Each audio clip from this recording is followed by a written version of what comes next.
따라 내 믿음이 너를 구원하였으니 평안히 가라. 이런 제목으로 마가복음 강의를 이어가겠습니다. 성경이 예수님의 행적을 기록하며 이를 통해 우리에게 무엇을 깨닫게 하고자 하는지를 깊이 생각하시면서 마가복음의 말씀을 따라가십시오. 성경은 오늘도 우리에게 말을 걸어오고 있습니다.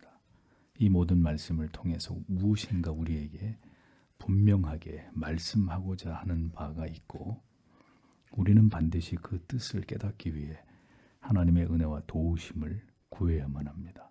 오늘도 이 성경의 본문을 통해 하나님께서 우리에게 무엇을 깨닫게 하고자 하시는지를 성령의 도우심을 구하면서 함께 생각해 보도록 하겠습니다. 21절에서 24절을 보면 예수님께서는 다시 배를 타시고 건너편으로 건너가신 것을 보게 됩니다. 갈릴리 호수를 가운데 두고 주님께서는 동서로 건너 다니시면서 계획하시고 의도하신 바대로 빈틈없이 메시아로서의 사명을 성실하게 감당하고 계셨습니다.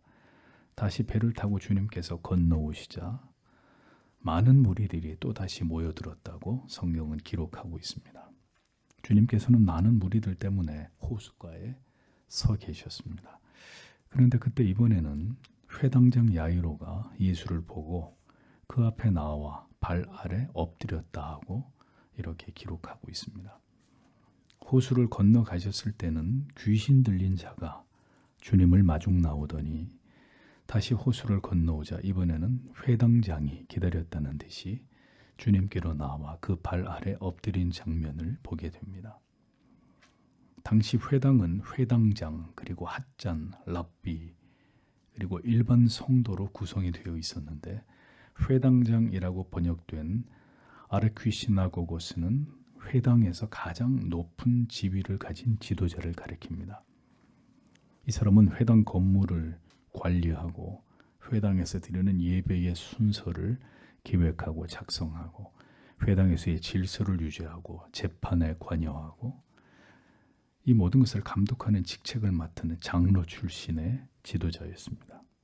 회당장은 제사장이나 혹은 바리새인, 사두개인 같은 유대주의 종교 지도자들과는 다른 직분으로 일반 성도 가운데, 회중 가운데서 가장 탁월한 인물에게 이 직위가 주어졌고, 그들은 대중들에게 상당한 지지와 존경을 받고 있었던 자들이었습니다. 야이로는 이러한 회당장 가운데 한 사람이었습니다. 그런 사회적인 신분을 가진 야이로가 호수를 건너오신 예수님을 보자 그분에게 다가와 다짜고짜 그 발 아래 엎드렸던 것입니다.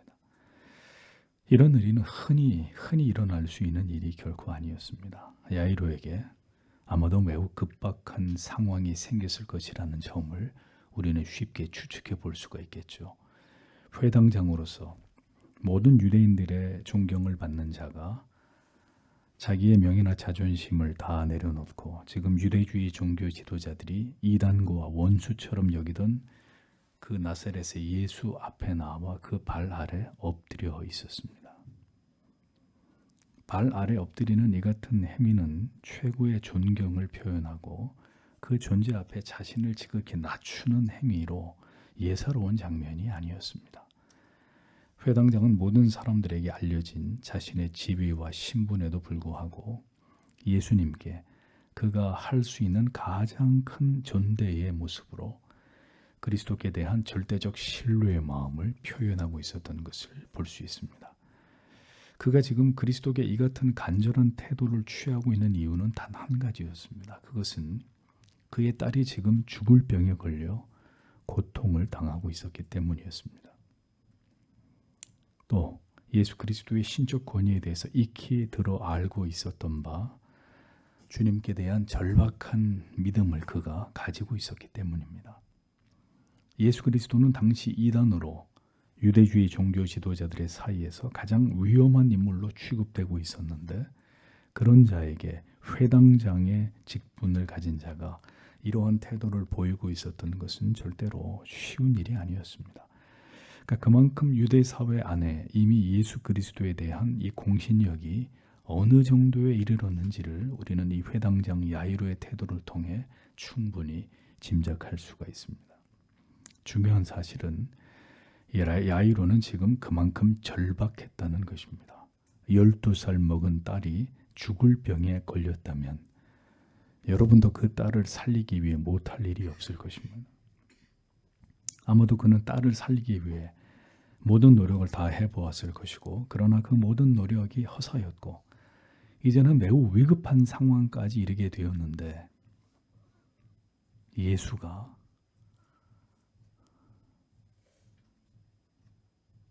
그 가까운 곳에 있다는 사실을 알고 그는 체면이고 뭐고 모든 것을 다 던져버리고 오직 딸을 살려야겠다는 마음으로 주님 앞으로 나올 수밖에 없었던 그런 상황이었습니다. 언제든 절박함과 우리에게 간절한 절실함이 믿음을 갖게 만드는 가장 좋은 마음과 영혼의 상태를 만들어내는 것입니다. 하나님을 향한 절대적이고 절실한 마음은 자기의 자존심, 명예, 체면 이런 것들을 휴지 조각처럼 여기게 만듭니다. 다른 어떤 것도 중요하지 않도록 오직 하나님께만 집중하도록 만들어줍니다. 인생이 하나님을 그토록 간절하게 찾지 않는다는 것은 그가 그만큼 아직 절박하지 않거나 하나님을 믿는 사람이 아니기 때문입니다. 진정한 믿음은 하나님 때문에 자신이 의지하던 다른 모든 것들을 진정으로 포기했는지의 여부를 반드시 확인받게 됩니다.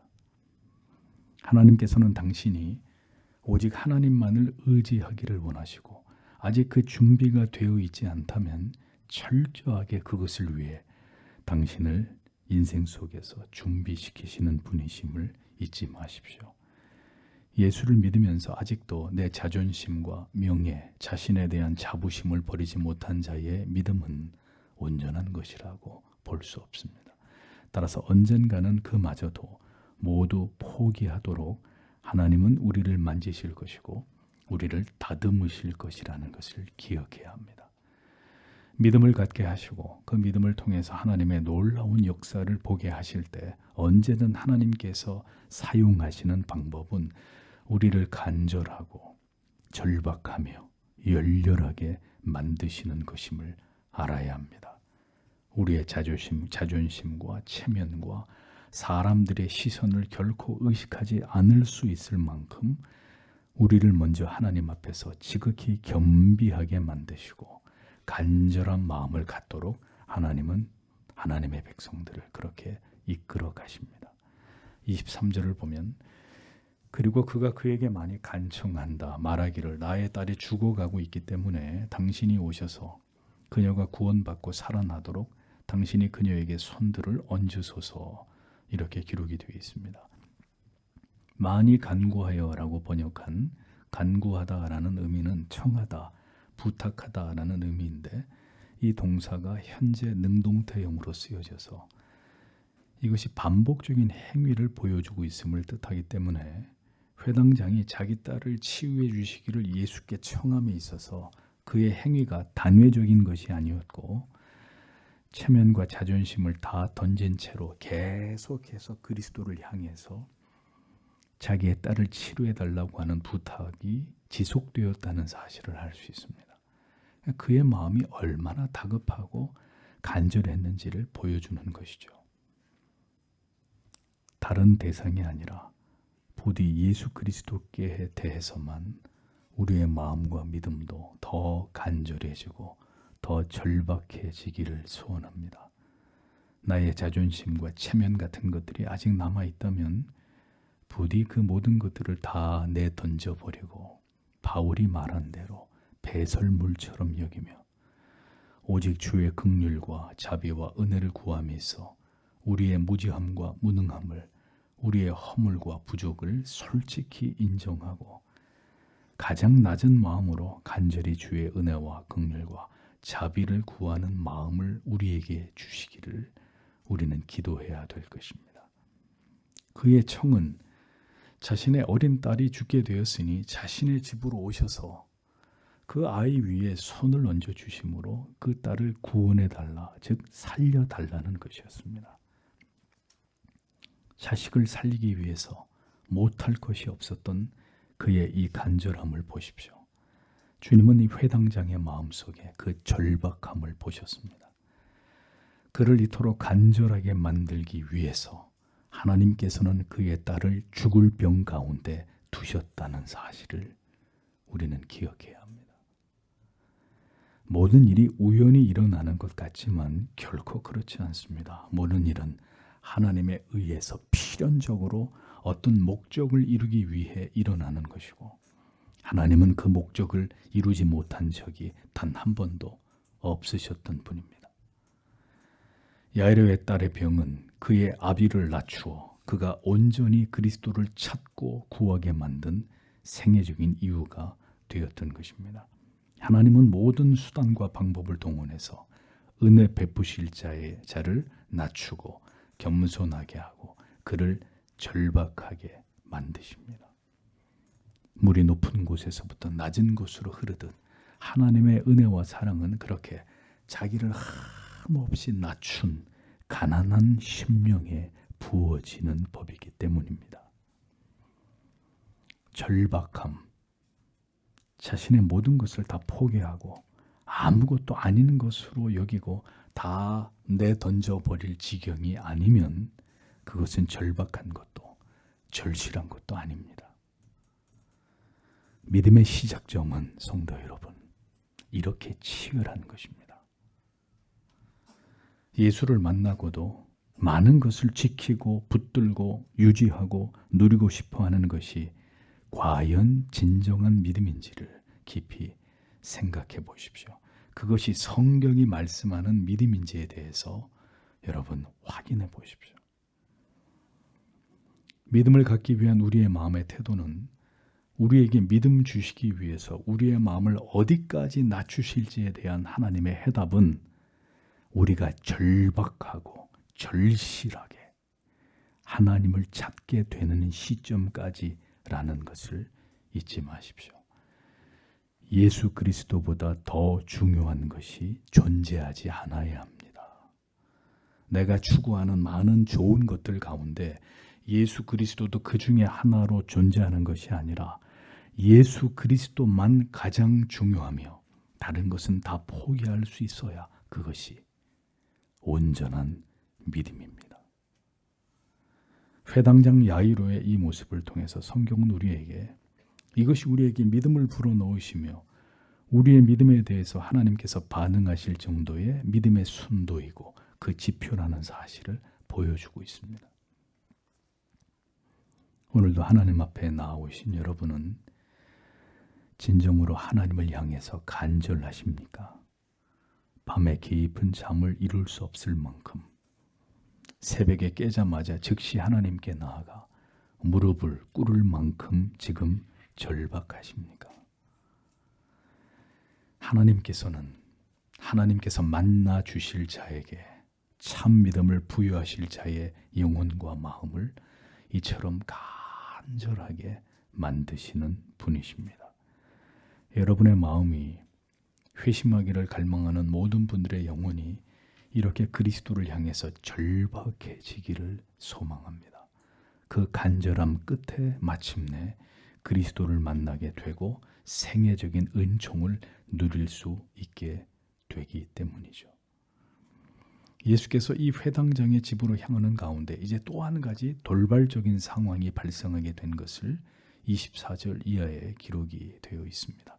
성경의 이 부분을 일종의 액자식 구성으로 보여주고 있는데 한 사건이 진행되는 중에 또 다른 사건이 그 안에서 발생한 형태로 이렇게 기사가 기록되어 있는 구조를 보게 됩니다. 24절에서 26절을 보십시오. 그래서 그가 그와 함께 갔다. 그런데 많은 무리가 그를 따라가고 있었다. 그리고 그들이 그를 밀고 있었다. 그런데 12해를 피해 유출 가운데 있는 한 여자가 있었다. 그리고 많은 것들을 많은 의사들에 의해 당하고 그 여자의 것들을 모든 것들을 허비하였으나 아무것도 도움이 되지 않고 도리어 더 심하게 되어 와서 이렇게 기록이 되어 있습니다. 주님께서는 야이로의 청에 응하셔서 지금 그의 집으로 향하고 계셨습니다. 그 와중에 많은 무리의 사람들이 주님을 따르고 있었습니다. 그들은 예수님의 다음 행보가 궁금했을 것입니다. 두 번 다시 볼 수 없는 또 어떤 극적인 일이 주님께서 가시는 곳에서 일어나게 될지 참을 수 없는 호기심을 가진 많은 무리의 사람들이 서로 밀치면서 예수님을 따라 이동하고 있었습니다. 그 무리 중에 무려 12년 동안 혈루증을 앓던 한 여인이 있었습니다. 혈루증은 하열이 멈추지 않는 병입니다. 구약 성경에서는 이 유출병을 부정한 것으로 여겼습니다. 피를 유출할 경우 7일 동안을 부정한 것으로 여겼는데 이 여인은 유출이 멈추지 않았기 때문에 매일매일 12년 동안 부정한 상태로 여겨지면서 고통을 당하는 삶을 살아갈 수밖에 없었던 그런 여인이었습니다. 부정한 상태에 있으면 그 사람의 모든 것이 부정하기 때문에 그가 만지는 물건부터 해서 그가 만나는 사람까지 모두 부정한 것이 되기에 사람과의 접촉이나 만남 자체를 가질 수 없는 사회에서나 가정으로부터 완전히 격리된 상황에서 살아가야만 했던 매우 불쌍하고 가련한 여인이었음을 짐작해 볼 수 있습니다. 그녀의 몸뿐만 아니라 마음과 정신과 영혼까지도 모든 것이 무너지고 피폐한 상태에 놓여 있었을 것이라는 사실을 어렵지 않게 짐작할 수 있습니다. 성경은 이 여인의 처지를 더 자세하게 설명합니다. 그녀는 많은 의사들에게 많은 괴로움을 받았다고 기록하고 있습니다. 당시 의술이라고 하는 것이 거의 주술이나 다름없을 만큼 비과학적이고 비의학적이고 비위생적인 것들이었습니다. 그러니 그녀가 이 병으로부터 벗어날 수 있을 리가 만무했을 것이고 심지어 의사들을 통해 오히려 고통만 더 가중되었다고 성경은 기록을 하고 있습니다. 재미있는 점은 의사였던 누가는 이 부분을 기록하면서 그녀가 아무에게도 고침을 받지 못했다 이렇게 완곡하게 표현함으로써 의사도 고칠 수 없었던 불치병이라고 이렇게 보았던 반면 마가는 많은 의원에게 많은 괴로움을 받았다. 아주 직설적으로 무능한 의사들에게 문제가 있었다는 사실을 표현하고 있는 이런 차이를 보여주고 있습니다. 고통이 더해진 것뿐만 아니라 이 여인은 재산도 모두 다 소진되었다고 기록되어 있습니다. 아마 이 여인이 처음에는 상당히 부유하지 않았을까 추측이 됩니다. 왜냐하면 당시에는 돈이 없으면 의사를 찾아가서 치료를 의뢰할 수도 없었기 때문입니다. 그런데 많은 의사를 찾아다녔다고 했으니까 그녀의 집이 그리 어렵지 않았던 형편이었다는 사실을 짐작할 수 있습니다. 많은 의사를 만나보았어도 병이 낫기는커녕 더 악화되었고 재산마저 모두 치료비로 탕진하게 되었고 지금은 빈털터리가 된 극빈한 처지에 놓여 있었던 것으로 보여집니다. 그녀가 12년 동안 겪었을 육체적, 정신적, 영적인 이 괴로움과 고통과 순환을 생각해 보십시오. 그녀는 율법이 명한 부정한 여인이었습니다. 이것은 일종의 낙인과 같은 것이었습니다. 죄로 인해 하나님의 징계를 받고 있는 더러운 여인이다. 이렇게 인식이 되었을 것입니다. 그녀는 용하다는 의사를 모두 만나보았지만 전혀 상태가 호전되기는커녕 더 악화되었습니다. 치료를 할 때마다 점차 상태가 호전이 되어야 소망도 생기고 투병을 할 의지도 생기기 마련입니다. 그러나 그녀에게는 치료를 받을 때마다 절망만 쌓여가고 있었습니다. 급기야 이제는 더 치료를 이어갈 수 없을 만큼 가진 돈도 다 떨어져 버린 이런 상황이었습니다. 그야말로 모든 희망이 사라져버린 상태로 스스로의 삶을 저주하며 살아갈 수밖에 없었던 비참한 처지의 여인이었다는 것을 알 수 있습니다. 다시 절박함이라는 단어를 사용할 수밖에 없는 야이로와 이 여인은 이 점에서 매우 닮은 꼴이었다는 거죠. 모든 인간은 사실 절박하고 절실한 처지에 놓여 있는 존재에 지나지 않습니다. 그것은 죄를 지어 하나님과 영원히 단절되어 버린 상태에 놓여 있는 지옥의 영벌이 예비되어 있는 가련한 존재들에 지나지 않기 때문입니다. 아무런 희망이 없는 살아있으나 죽은 자들과 같은 영원한 형벌이 매우 확실하게 예정되어 있는 자들, 그들이 이 세상을 살아가고 있는 모든 죄인들입니다. 성경은 죄 아래서의 인간의 실존을 이 같은 각종 질병을 앓고 있는 병자들의 모습 속에서 혹은 그들의 죽음의 모습을 통해서 귀신의 지배를 당하고 있는 광인 같은 모습에 빗대어서 상징하고 있습니다. 이것이 복음서가 우리에게 나타내 보여주고자 하는 매우 중요한 부분입니다. 고통당하는 인간들의 다양한 군상들을 보여주면서 이 모두가 하나님과 단절된 죄 때문이고 그 죄 아래서 인간이 이토록 비참한 처지에 놓여 있고 자기 스스로의 노력으로는 절대로 자기를 구원할 수 없는 존재라는 사실을 보여주고 있는 것입니다. 자기들의 의지와 노력으로 결코 복된 삶으로 나아갈 수 없는 분명한 한계를 가진 아무런 희망이 없는 존재가 인간들이라는 것을 성경은 거듭 강조하면서 이 사실을 드러내 보여주고 있습니다.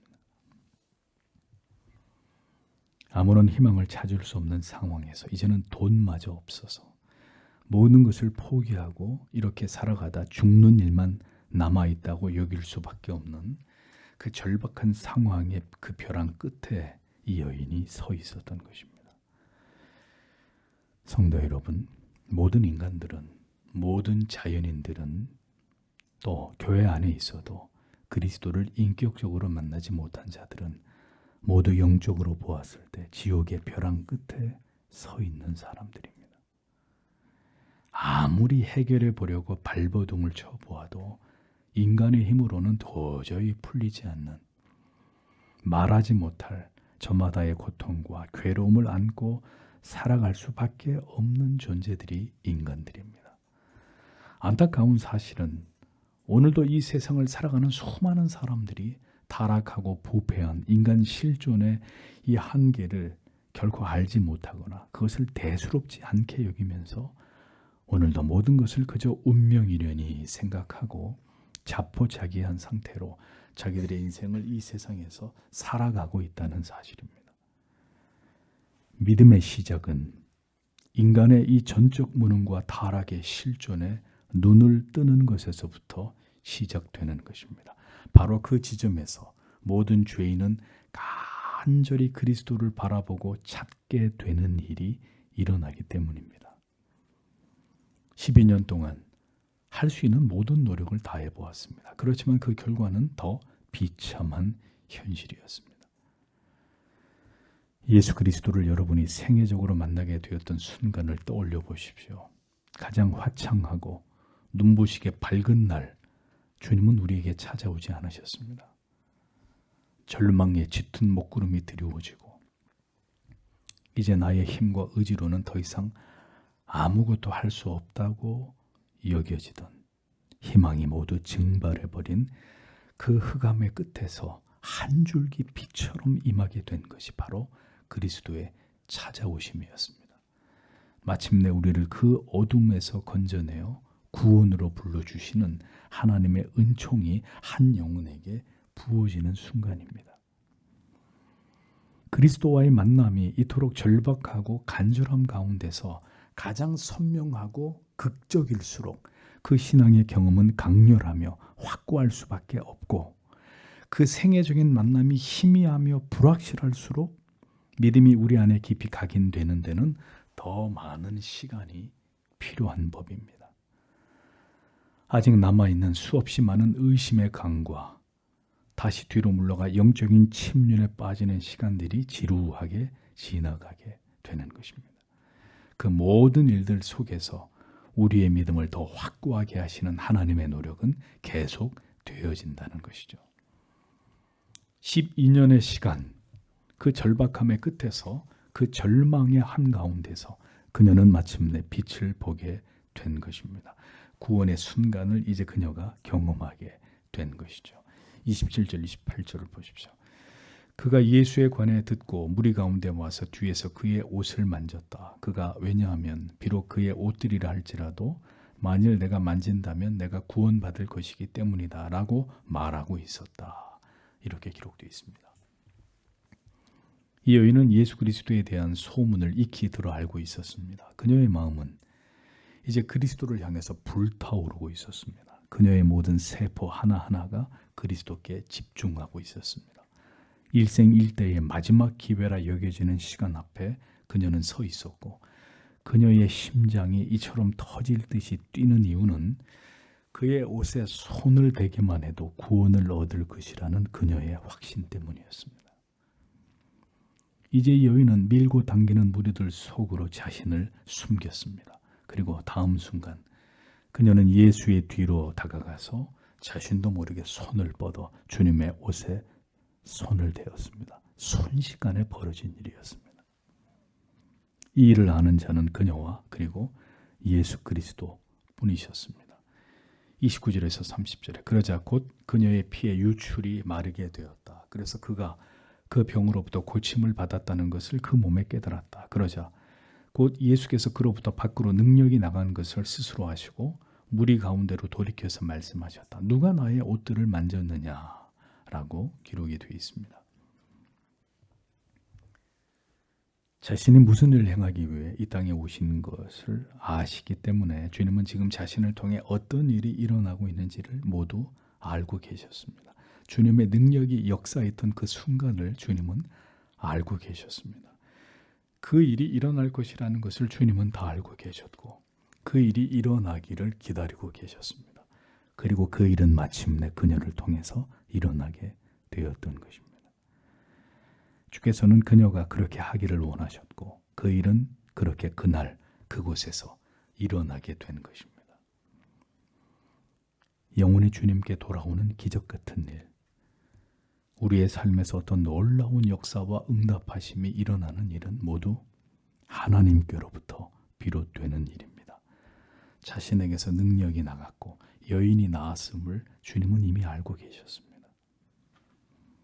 오늘도 우리의 간절한 기도에 응답하심이 이루어지고 한 영혼이 마침내 주님께 돌아오게 되는 감격적인 일들이 일어나고 기적처럼 병이 치료되고 문제가 해결되고 우리가 변화되는 일들이 일어나고 있음을 하나님은 모두 알고 계십니다. 그 일이 하나님께로부터 비롯되었기 때문에 그 모든 일어난 일들에 대한 우리의 마음이 하나님을 향한 정직하고 진실된 감사와 하나님의 살아계심을 인정하는 것으로 표현되는 것을 하나님은 우리에게 원하십니다. 모든 일들이 하나님께로부터 비롯되는 것입니다. 모든 일들이 하늘로부터 우리에게 주어지는 것입니다. 모두 하나님의 뜻과 섭리 가운데 필연적으로 일어나야 할 일들이 일어난 것일 뿐입니다. 그 일은 오늘도 그리스도를 향해 절박한 자의 심령 속에서 그의 삶 속에서 일어나게 됩니다. 그래서 하나님은 때로 우리를 절박하게 만드십니다. 우리의 믿음을 그 간절한 순간에 바로 그 자리에서 확인하시는 것입니다. 그것으로 우리의 믿음을 그리고 그 믿음에 대해서 반응하시는 분이 하나님 자신임을 우리에게 드러내시는 아버지가 되시는 것입니다. 부정한 여인이 다른 사람을 만지는 것은 율법이 금한 바였습니다. 그러나 그녀의 간절한 바람과 소원은 율법을 뛰어넘어서 누구도 말릴 수 없는 간절함으로 그리스도를 향하고 있었습니다. 그리스도를 향하는 마음, 오직 그리스도이어야 한다는 그 마음, 그것이 믿음입니다. 나에게는 오직 예수 그리스도가 필요하다고 여기는 그 절실함, 그것이 믿음을 구성하고 있는 내용의 전부가 되어야 합니다. 그리스도이면 좋고 아니라도 상관이 없다고 여기는 것은 믿음이 아닙니다. 신앙은 결코 그런 것이 아닙니다. 믿음은 내가 선택하는 것이 아닙니다. 내가 취사 선택하고 거기에 믿음의 가치를 부여하는 것이 아닙니다. 믿음이 시키는 것, 그 간절함이 나에게서 드러나게 되는 것, 어떤 두려움도 몰아내고 어떤 한계도 뛰어넘어서 그리스도의 그 실존 앞으로 나아가게 만드는 것. 그가 나의 전부가 되어 전적으로 그분을 바라볼 수밖에 없도록 만드는 그것이 믿음입니다. 그것이 바로 하나님께서 여러분에게 하나님의 택하심을 입은 자녀들에게 선물로 주신 그 믿음입니다. 그 믿음이 오늘 여러분에게 있으십니까? 신앙의 화석화, 관념화, 지식화를 경계하십시오. 그것은 믿음처럼 보이나 믿음이 아닙니다. 믿음의 근거는 그리스도를, 십자가를 단지 지식적으로만, 관념적으로만 아는 것이 아니라 그 실체를 경험하는 것입니다. 하나님을 아는 것입니다. 마침내 그 사랑을 체험하고야 마는 것입니다. 하나님에 관해서 지식적으로만 아는 것은 믿음이 아닙니다. 습관적인 종교 생활에서 벗어나십시오. 부모님을 따라다니기만 하던 그 믿음에서 이제 여러분은 벗어나서 그리스도를 만나야 합니다. 생애적인 그대가 변화되는 그 순간이 필요하다는 것입니다. 부부가 서로의 모든 것을 경험적으로 알듯이 그렇게 하나님을 경험해야 합니다. 멈추지 않는 눈물로, 감격으로, 기쁨으로 우리에게 마침내 그리스도가 찾아오셨음을, 하나님의 그 놀라우신 은혜가 죄인 중에 괴수 같은 나에게 임했음을 알고 발견하고 느끼고 깨닫게 되는 그 은혜가 여러분 모두에게 임하게 되시기를 축복합니다. 그것이 안다는 의미입니다. 여러분은 하나님을 알고 계십니까? 하나님을 알기를 간절히 원하고 있습니까? 사슴이 시냇 물을 찾아 갈급함같이 우리는 그렇게 우리의 고난 속에서 그 숱한 괴로움의 날들 속에서 간절히 하나님을 찾으며 하나님께서 어떤 분이신지를 알아가야만 합니다. 신앙은 하나님을 알고 경험해 나아가는 끝없는 여정입니다. 하나님은 뜻밖의 찾아온 위기 가운데만 나를 도와주시는 해결사가 아니십니다. 우리의 육신의 모든 질병만을 단번에 치료해서 낫게 해주시는 용한 의사가 아닙니다. 직장을 알선해주고 배우자를 만나게 해주시고 집을 장만해 주시는, 우리 모든 문제를 해결해 주시는 만능의 도움을 주시는 분 정도로 하나님을 생각하지 마십시오. 하나님께서 당신에게 왜 그렇게 해 주어야 된다고 생각하십니까? 하나님을 전심으로 알고자 하지 않고 그분을 깊이 사랑하고자 하지 않으면서도 왜 우리에게 무엇인가 절박하게 필요할 때마다 우리는 그것을 하나님께 요구하고 하나님께서 그것을 반드시 들어주셔야만 된다고 생각하는 것입니까? 우리가 하나님께 오늘도 무엇을 간절히 필요로 하는지에 대해서가 아니라 하나님께서 우리에게, 나에게 무엇을 간절히 원하시는지를 우리는 잘 알고 있어야 합니다. 그분은 우리가 하나님을 경외하고 사랑하며 그 하나님의 법과 계명을 지켜 순종하여 살아감으로 그 하나님의 존재하심을 우리의 모든 삶의 무대에서 우리가 드러내기를 원하십니다. 우리를 통해 하나님께서 드러나시기를, 하나님께서 영광을 받으시기를 기뻐하십니다. 그러면 우리의 모든 삶의 목적은 오직 그것을 목적으로 하고 살아가는 것이어야 되는 것입니다. 회당장이 자신의 신분을 내던지고 예수께 엎드림처럼 이 가련한 여인이 예수의 옷가라도 만지기 위해 율법의 금기를 뛰어넘어 주님께로 다가갔던 것처럼 그들은 모두 자신들의 필요 때문에 주님을 찾았습니다. 그러나 주께서 진정으로 원하시는 것은 오직 주님 때문에, 오직 그 이유만으로 주를 배웁기 위해 오늘도 우리가 온전히 하나님을 사랑하고 의지함으로 그 하나님께로 나아오는 그것을 하나님은 오늘도 우리에게 요구하신단 말입니다. 나에게는 어렵고 힘에 벅찬 일일지라도 오직 하나님께서 기뻐하신다면, 하나님을 기쁘시게 하는 일이라면 우리가 그렇게 우리의 한계를 뛰어넘어 하나님을 만나고자, 하나님을 찾고자 그 사랑에 이끌려 기도의 자리로, 말씀의 시간으로 나아가는 그것을 하나님은 우리에게 원하시는 것입니다. 우리가 아직도 그렇게 하지 않는 것은 그만큼 절박하지도 간절하지도 않기 때문이 아닐까요? 12년의 절망과 고통은 바로 주님을 만나기 위한 준비였습니다. 하나님의 지극히 낮추심이었습니다. 그냥 아무런 준비 없이 어느 날 우리가 생애적으로 주님을 만날 수 있는 것이 아닙니다. 하나님은 그렇게 값싸게 구원을 던져주시는 분이 아닙니다. 그렇게 되도록 허락하지 않습니다. 먼저 영혼의 지극히 낮아짐, 인간 실존에 대한, 그리고 삶과 죽음에 대한 깊은 회의와 절망, 그리고 이 깊은 고뇌로 인한 절박함, 그 모든 숱한 날들의 고통스러운 사유, 그 끝에서 주께서는 여러분을 기다리신다는 사실을 기억하셔야 합니다. 31절에서 32절에 그러자 그의 제자들이 그에게 말하고 있었다. 당신을 애워싸 미는 무리를 보고 있습니다. 그런데 누가 나를 만졌다고 말씀하고 있습니까? 그러나 그는 이것을 행한 그 여자를 보려고 둘러보고 계셨다. 이렇게 기록이 되어 있습니다.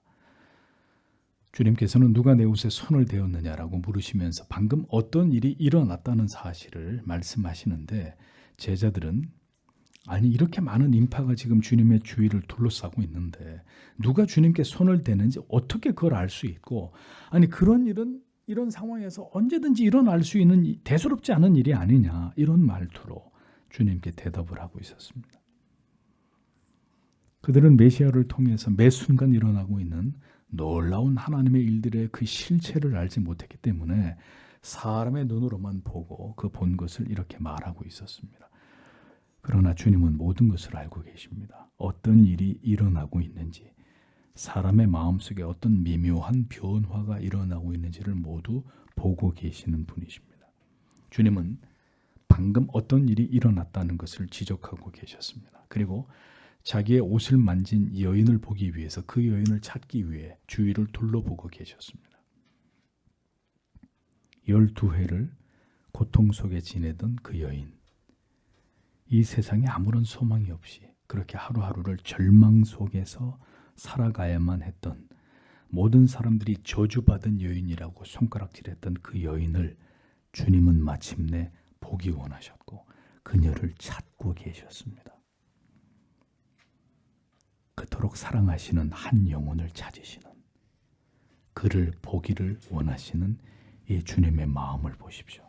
그것이 오늘도 당신을 향하신 하나님의 마음이십니다. 오늘도 주님은 고통당하는 하나님의 자녀들, 그들을 보고 계십니다. 그냥 스쳐 지나가는 분이 아니라 오늘도 하나님의 은혜를 구하는 자들과 마침내 하나님의 은혜로 인해서 그 고통에서 노임받게 될 자들을 바라보시고 그에게 놀라운 일을 분명히 각인시켜 주시는 하나님이십니다. 내가 낳은 내 자식을 잊을 수 없듯이 하나님의 은총을 받은 자들, 그 사랑을 입은 자들을 하나님께서 어찌 잊으시겠습니까? 십자가 위에서 아들의 흘리신 그 보혈로 새롭게 낳아주신 하나님의 자녀들을 절대로 잊지 않으시는 하나님이시라는 사실을 기억하십시오. 주님은 그녀가 보고 싶으셨던 것입니다. 바로 오늘 이 순간 하나님의 놀라운 치유의 은혜를 입은 그 기적의 주인공, 그 불쌍했던 여인을, 그 기뻐하는 표정과 그 눈물을 그리스도께서 보고자 하신 것입니다. 야이로는 자신의 죽어가는 12살 된 딸을 살려주시기를 간청하며 예수님을 모시고 가고 있었고, 주님은 고통의 질병에 12년 동안 갇혀 있었던 하나님의 딸을 그 고통으로부터 해방시키고 계셨습니다. 둘 다 부성적인 사랑입니다. 그러나 야이로의 사랑은 딸을 살릴 수 없는 무능한 사랑이었지만, 그리스도의 사랑은 능히 그 하나님의 딸을 그 병에서 낫게 하실 수 있는 무한한 능력의 사랑이었습니다. 그 위대한 사랑을, 우리를 지옥의 영벌에서 그 죽음에서 살리신 그 사랑을 여러분이 모두 받아 누리고 있다는 사실을 잊어버리지 마십시오.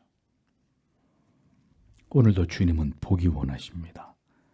여러분의 기도를 듣기 원하시고 그 오랜 기도에 응답되어 기뻐하는 여러분의 모습을 보시며 함께 기뻐하고자 하시는 분이 바로 우리의 아버지십니다.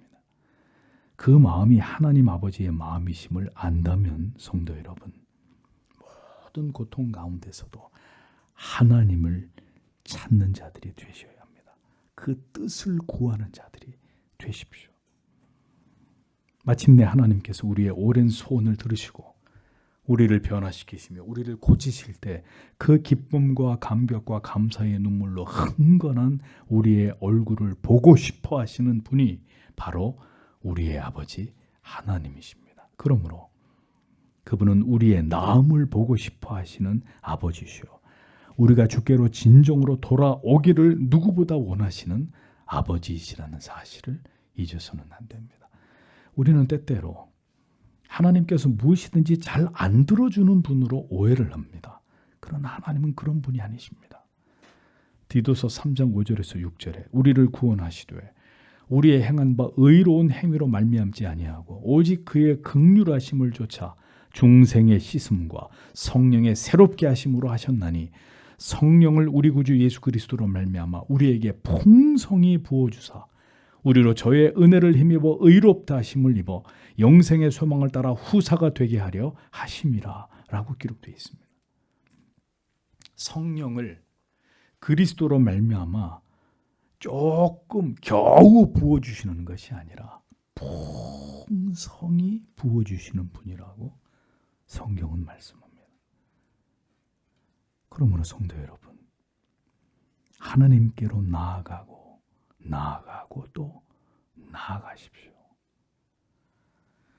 오늘도 하나님을 향해 나아오는 자에게 하나님은 풍성하신 성령의 은혜로 우리를 마중하시는 분이십니다. 우리의 삶의 모든 곤고함은 우리가 하나님을 진실로 간절히 찾지 않고 있기 때문이라는 것을 우리는 부디 깨달아야 합니다. 절망은 불신앙입니다. 하나님을 찾지 않는 자들의 영혼에 나타나는 문둥병이 절망입니다. 33절과 34절에 마침내 이 여인과 예수님의 대화가 기록되어 있습니다. 그러자 그 여자는 그것이 그녀에게 이루어졌다는 것을 알고 두려워져서 떨면서 왔다. 그리고 그는 그에게 엎드렸다. 그리고 그가 그에게 모든 사실을 말했다. 그러자 그가 말씀하셨다. 딸아, 너의 믿음이 너를 구원하였다. 너는 평안히 가라. 그리고 너는 너의 병으로부터 건강할지어다. 라고 기록되어 있습니다. 주님께서는 자신에게서 일어난 일을 알고 계셨고 그 일을 행한 여인을 이미 알고 계셨습니다. 그리고 이내 그 여인을 바라보셨습니다. 누가 내 옷을 만졌느냐고 묻는 것은 그 여인을 책망하기 위함이 아니었습니다. 그녀가 자신의 신앙을 주께 정직하고 진실하게 고백하도록 용기를 북돋아주기 위함이었습니다. 그녀가 주 앞으로 나와서 많은 사람들 앞에서 자신에게 일어난 일을 고백할 수 있도록 주님은 그녀의 마음에 길을 열어주신 것입니다. 그녀는 예수님의 옷가를 만진 직후에 즉시 자신이 나은 것을 깨닫게 되었습니다. 그러자 그녀는 두려워했습니다. 그리고 주님의 질문 앞에 즉시 자기의 정체를 드러내면서 주님 앞에 엎드렸습니다. 그녀는 유출병에 걸려 부정하였고 다른 사람과 접촉해서는 안 되는 처지였습니다. 이것은 율법이 엄히 금한 바였습니다. 그런데 그녀는 자신의 이 율법을 어기고 주님의 옷가를 만졌고 이제 이 같은 사실이 탄로가 나게 되었다는 것을 깨닫자 그녀는 자신의 몸이 나음을 입었다는 기쁨보다도 두려움이 앞섰던 이런 상황에 처해 있었습니다. 주님은 두려워하는 그녀의 마음을 보셨습니다. 율법은 그녀를 두렵게 하고 억압했지만 주님은 그녀를 따뜻하게 감싸 안으셨습니다. 그리고 그녀에게 일어난 일을 마음껏 기뻐하고 축하해 주셨습니다. 딸아 라고 그녀를 부르셨습니다. 예수님께서 딸아 이렇게 친근하고 인자하게 여인을 부르신 것은 복음서 전체에서 이곳이 유일합니다. 주께서 오랜 고통의 시간을 지내온 그녀의 회복을 누구보다 기뻐하시면서 두려워 떠는 여인에게 주님의 첫 말씀은 그녀를 따라라고 불러주신 것이었습니다. 그녀는 12년을 고통당하는 그 질병에서만 나음을 입은 것이 아니었고 그녀의 그리스도를 향한 믿음으로 주님은 그녀가 구원을 받았다는 사실을 선언해 주셨습니다. 이것은 그녀가 예수의 옷을 만진 것이 단지 병을 낫기 위함이 아니라 그리스도를 메시아로 믿은 믿음으로 그렇게 행한 것에 대한 주님의 인정이 담긴 말씀이었습니다.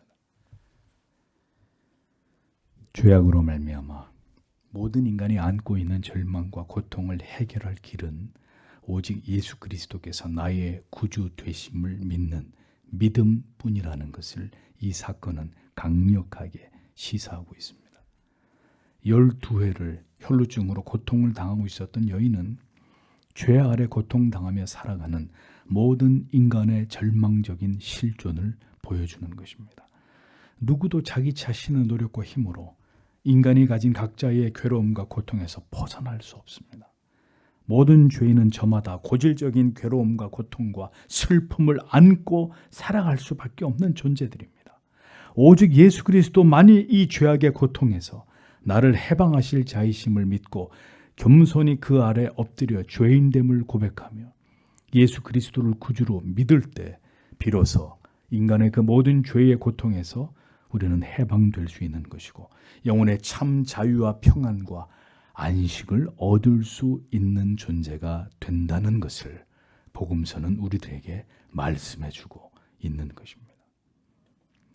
주님은 평안히 가라, 내 병에서 놓여 건강할지어다 이렇게 말씀해 주셨습니다. 평안, 주님께서는 그녀에게 영원히 빼앗길 수 없는 평안, 샬롬의 은총을 허락하셨습니다.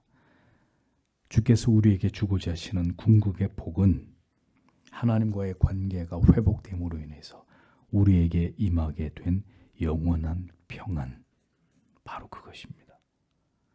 로마서 14장 17절은 하나님의 나라는 먹는 것과 마시는 것이 아니요 오직 성령 안에서 의와 평강과 희락이라 라고 말씀했습니다. 하나님께서 모든 사랑하시는 자녀들에게 진정으로 주고자 하시는 것은 이 땅에서 먹고 마시는 육신의 즐거움과 안위와 행복과 풍요가 아닙니다.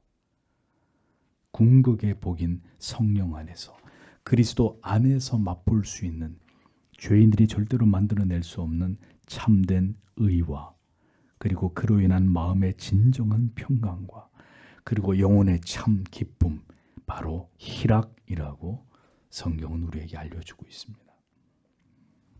주께서는 이 여인에게 육신의 치유뿐만 아니라 진정으로 그녀에게 주고자 하셨던 것은 오늘도 모든 하나님의 자녀들, 택하심을 입은 죄인들에게 주고자 하시는 바는 그리스도 예수 안에 있는 참 평안이라는 것을 우리는 잊지 말아야 합니다. 이것이 바로 궁극의 복입니다. 참 평안을 얻어서 그 평강의 상태를 지속하게 되는 영적으로 건강함을 이 땅 가운데서 우리가 맛보고 누리는 것을 하나님은 무엇보다도 우리에게 원하신다라고 성경은 우리에게 가르쳐주고 있는 것이죠. 복음이 기록된 목적이 무엇입니까? 요한복음 20장 31절에 오직 이것을 기록함은 너희로 예수께서 하나님의 아들 그리스도이심을 믿게 하려 하며 또 너희로 믿고 그 이름을 힘입어 생명을 얻게 하려 함이니라 라고 기록되어 있습니다. 예수께서 이 세상에 오신 목적은 바로 이것입니다. 요한복음 3장 16절에 하나님의 세상을 이처럼 사랑하사 독생자를 주셨으니 이는 저를 믿는 자마다 멸망치 않고 영생을 얻게 하려 하심이라. 성도 여러분, 우리는 중요한 진리를 깨달아야 합니다. 기독교의 복음은 현세를 책임지고 그것에 집중하기를 우리에게 가르치고 있지 않습니다. 예수를 믿고 영원한 생명을 얻는 것이 가장 중요하다는 것을 우리에게 거듭 말씀하고 있습니다. 그것을 위해서 하나님께서 우리에게 믿음을 주시는 것입니다. 그 믿음은 그리스도를 십자가를 경험하는 것을 통해서 우리에게 부어집니다. 그렇게 주님을 만난 자라야 이제 자신의 삶의 가치는 이 세상에 있는 것이 아니라 영원한 하나님의 나라에 있음을 발견하게 되는 것입니다. 그로 인해 더 이상 육에 속한 삶이 아니라 영적인 삶을 살아가게 되는 근본적인 변화가 일어나게 되는 것입니다. 무엇보다 하나님을 뜨겁게 사랑하면서 하나님을 경외하는 자가 되는 것입니다. 성경은 우리에게 하나님에 관한 내세에 대한 영원한 삶에 대한 믿음을 갖게 만드는 책입니다. 그로 인해 하나님을 진정으로 사랑하고 경외하고 신뢰하게 만드는 책이 성경입니다. 그러나 이스라엘 민족을 등장시키셔서 타락하고 부패하고 전적으로 무능하고 무지한 인간이 하나님을 향한 믿음을 갖게 되는 일이 얼마나 어려운 일인지를, 아니 불가능한 일인지를 우리들에게 보여주고 계십니다. 인간의 힘으로는 절대로 될 수 없는 일이 그것임을 이스라엘 백성을 통해 우리에게 말씀하고 있습니다. 하나님의 은혜와 선물로서의 믿음이 아니라 인간이 그 스스로 안에서 만들어낸 믿음의 가치가 얼마나 무익하고 허무하고 하나님이 진노하실 만한 그릇된 믿음인지를 율법주의에 경도된 이스라엘의 모습을 통해 생생하게 그것을 우리에게 깨닫게 해주시는 것입니다. 12년을 혈우증에 걸린 여인에게, 군대 귀신이 들린 자에게, 죽은 야이로의 딸에게 예수께서 찾아오셨다는 것은 이같이 절망적인 처지에 놓인 죄인들에게, 영적으로 비참한 지경에 있는 아무런 소망이 없는 인간들에게 주님께서 구주가 되셔서 우리를 구원하시기 위해 오셨다는 것을 상징적으로 말씀하는 것입니다. 성경은 우리에게 바로 이 구원을 가르치고 있습니다. 그리고 그 구원은 바로 예수 그리스도에 대한 믿음으로 가능한 것임을 보여주고, 그 믿음은 유대인들의 그것처럼 관념적이고 추상적이고 지식적인 죽은 믿음으로는 결코 구원에 이를 수 없고, 예수께서 찾아가셔서 만나 주신 자들처럼 오직 예수 그리스도를 인격적으로 경험하게 된 그 참된 믿음을 통해서만 구원에 이르게 되는 것임을 성경은 우리에게 말씀하고 있는 것입니다. 믿음은 결코 우리가 생각하는 믿음이 아닙니다. 우리의 행위를 통해 입증되고 믿음이라고 주장하고 싶은 그런 단순한 것이 아닙니다. 그것에서 더 나아가서 믿음은 어떤 행위의 문제가 아니라 하나님에 대한 경외와 사랑의 문제입니다. 믿음이 있다는 것은 하나님을 이 세상의 그 어떤 것보다 더 두려워하고 이 세상의 어떤 가치보다 더 사랑함에서 비롯되는 것입니다. 이스라엘 백성들도 입으로는 하나님을 사랑한다고 했고 율법을 지켜 행하는 그들의 삶 또한 그들의 신앙을 증명하는 외형적인 증거처럼 보여질 수 있었습니다. 그러나 하나님께서는 그런 그들의 신앙과 삶을 인정해 주신 적이 없었다는 것은 무엇을 의미하는 것인지 우리는 깊이 생각해 봐야 합니다. 하나님을 마음과 뜻과 생명 다해서 사랑하는 것이어야 합니다. 하나님을 가장 두려워하는 것이라야 그것이 내 안에 있는 믿음이 내게 존재한다는 증거가 되는 것입니다.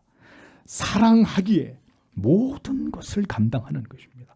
두려워하기에 하나님 외에 어떤 다른 것에 대해서 그 어떤 사람이나 권력이나 황금의 가치 앞에서 굴복되거나 타협하거나 무릎 꿇지 않는 것입니다. 하나님이 제일 두렵기 때문에 그것이 믿음이라는 것입니다. 그 믿음은 하나님을 경험한 자 안에 깃든 하나님을 향한 경외와 부인할 길이 없는 그리스도를 향한 사랑의 마음입니다. 하나님이 우리에게 주고자 하시는 믿음이 바로 이 믿음이라는 거죠. 병을 낫게 하고 귀신을 쫓아주는 우리의 현실의 삶의 모든 문제에 대한 해결이 초점이 아니라 이 믿음을 우리가 반드시 소유해야 된다는 것입니다. 이 믿음을 가지고 세상을 살아가고 하나님의 자녀로서 세상을 압도하는 그 신앙의 기백과 용기와 그 생명의 힘을 나타내는 것입니다. 거룩함으로, 순결함으로, 세상과의 성별됨으로 그것을 증명하는 것입니다. 쓰러질지라도 우리를 다시 이렇게 세우시는 성령의 도우심을 의지하면서 끝까지 하나님을 사랑하고 그 하나님만을 경외하는 믿음의 삶을 살아내는 것, 이것이 성경이 말씀하는 참 믿음의 증거이고 표지입니다. 주님께서 오병이어의 기적을 행하심은 천국의 양식의 풍성함을 보여주심이지 우리에게 먹을 것을 책임지겠다는 의미가 아닙니다. 귀신을 내쫓고 모든 병을 고치심은 인간의 그 죄의 비참함에서 구원하시기 위함의 예표적 의미이지 우리의 모든 질병을 고쳐주심이 목적임을 말씀하는 것이 아닙니다. 성경을 잘 보십시오. 성경의 표면을 보지 마시고 그 속을 볼 수 있어야 합니다. 예수께서 우리에게 행하신 그 일을 보지 말고 그 모든 행하심의 궁극의 목적을 볼 수 있어야 합니다. 그래야 구원이 보입니다. 주께서 우리에게 그토록 주고자 하신 것은 바로 예수 그리스도께서 우리의 구주가 되심에 대한 믿음이었습니다.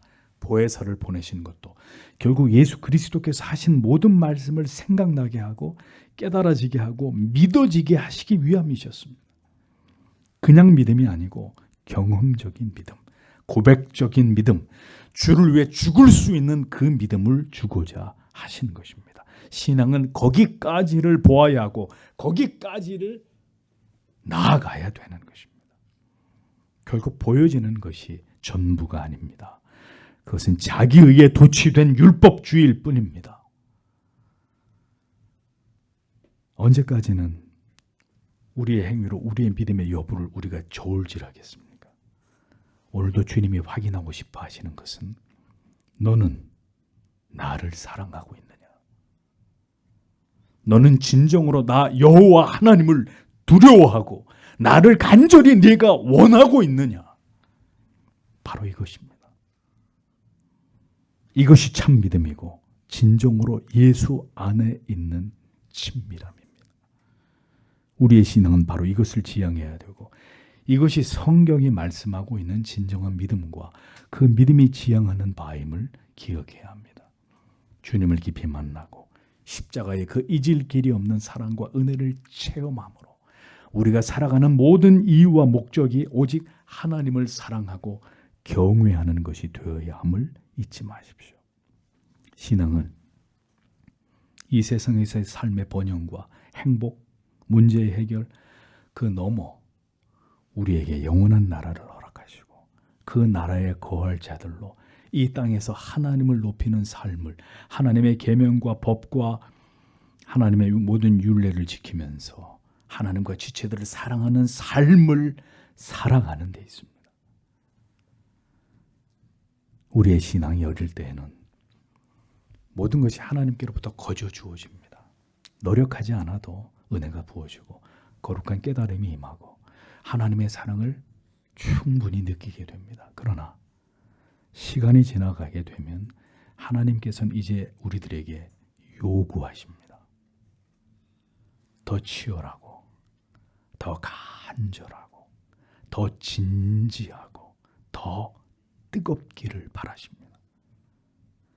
많은 사람들이 믿음을 가지고 출항을 했지만 그토록 많은 사람들이 회의와 절망이라는 폭우로 밀려나와 더 앞으로 나아가지 못한 채 신앙이 좌초되어 있는 이유는 더 치열하고 더 뜨겁고 간절하게 이전보다 더 열렬히 하나님을 찾지 않고 있기 때문입니다. 하나님을 사랑하지 않고 있기 때문입니다. 그 사랑을 더 깊이 맛보고 경험하기 위해 하나님의 은혜를 구하는 더 열렬한 신앙의 삶을 그 거룩한 의무들을 다 포기해버렸기 때문입니다. 노력하지 않으면 사랑도 우정도 모두 식어지는 것은 당연한 일이듯이 하나님을 더 뜨겁게 사랑해야 될 이유를 무섭도록 성경의 진리 안에서 발견하기 위해 파고들고 더 열렬하고 멈추지 않는 기도 속에서 더 깊은 하나님의 사랑을 체험하지 못하면 신앙은 급격히 식어지고 뒤로 물러나게 되어 있는 것입니다. 부부가 서로에게 더 사랑할 이유가 없는데 무엇 때문에 사랑하겠습니까? 더 사랑할 이유를 찾지 못하는데 무엇 때문에 사랑하겠습니까? 그냥 정 때문에, 의리 때문에 사는 거죠. 신자와 하나님과의 관계가 그러하다면 그 신앙은 죽은 신앙입니다. 더 뜨거워지기를 구하십시오. 성령을 의지하십시오. 하나님께로 나아가십시오. 부디 우리의 눈을 열어주셔서 보이는 가치 그 이상의 것을 보게 하시고 그 영원한 나라를 소망하며 이 세상을 참 믿음으로 승리하며 살아가는 하나님의 자녀들이 되기를 하나님께서 그렇게 우리의 삶을 인도하시고 우리의 영혼을 붙들어 주시기를 성도 여러분 하나님 앞에 간절히 기도하기를 원합니다. 기도하겠습니다.